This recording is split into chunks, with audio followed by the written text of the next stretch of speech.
明明货车自带空调，为何司机宁愿违法也要自己加装空调？原因很心酸。大货车的主要作用就是运送货物，货车司机常常要驾驶货车辆走很长的路程，不用搬运很重的东西，看似很轻松，实则很辛苦。在酷暑季节，我们躺在家里都觉得炎热无比，而货车的驾驶室只是一个小空间，坐在被太阳暴晒的密闭空间里，更加炎热无比。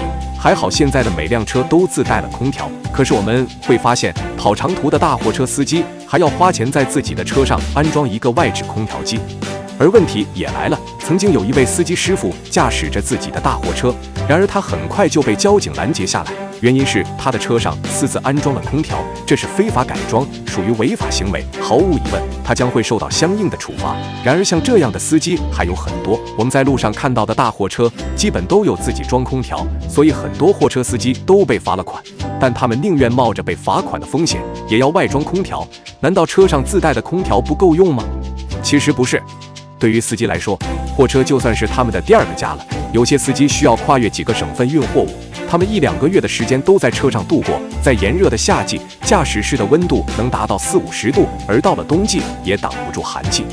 而我们都知道，车子启动后才可以打开车子自带的空调，一旦车子熄火，自带的空调就不会启动。那么在车子卸货时，司机需要漫长的等待，起码要好几个小时。这时候他们一般都在车上休息，甚至在车里过夜，这是不可能一直启动车子吹空调的。一是在卸货过程中启动的车子是很危险的，一不小心碰到挡杆等位置，车子容易溜走，安全隐患太大。尤其是在厂区，为了安全起见，厂家是不能让司机启动车子的。二是非常的费油，不跑路没必要启动车子。其次，即使司机愿意打开车载空调，但自带空调有个缺点，它的功率很小，住在类似桑拿的驾驶室中，根本没有感受到空调的好处，还白白花了冤枉钱，所以司机只能自己外装空调了。并且司机长时间开着车子，停下来就得让发动机休息一下。如果全天一直启动车子，发动机长时间工作会有积碳，对车子伤害很大。一旦车子出现问题，不仅影响了货物运送，还要花钱维修车子，这可不是一笔小数目的维修费，这让很多货车司机带来很大的困扰。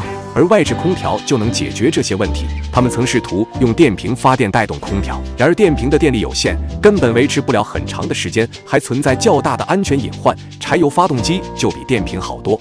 利用柴油发动机带动空调，不需要启动车子就能享受到空调，而且成本比车载空调低多了。车载空调每小时耗油量2-3升，而3000瓦的柴油发动机带动一个2600瓦的空调，功率很足，1小时耗油量却不到1升，还不用担心损坏发动机等问题。难怪货车司机会冒险在车上安装空调，都是为了省钱。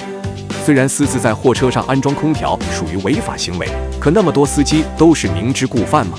其实货车是可以外装空调机的，不过需要登记备案，安装的空调机也有严格要求。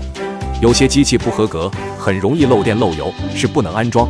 还有安装的位置不能阻挡司机的视线等等，不然会被拦截强行拆下，并受到处罚。对此你有何感想？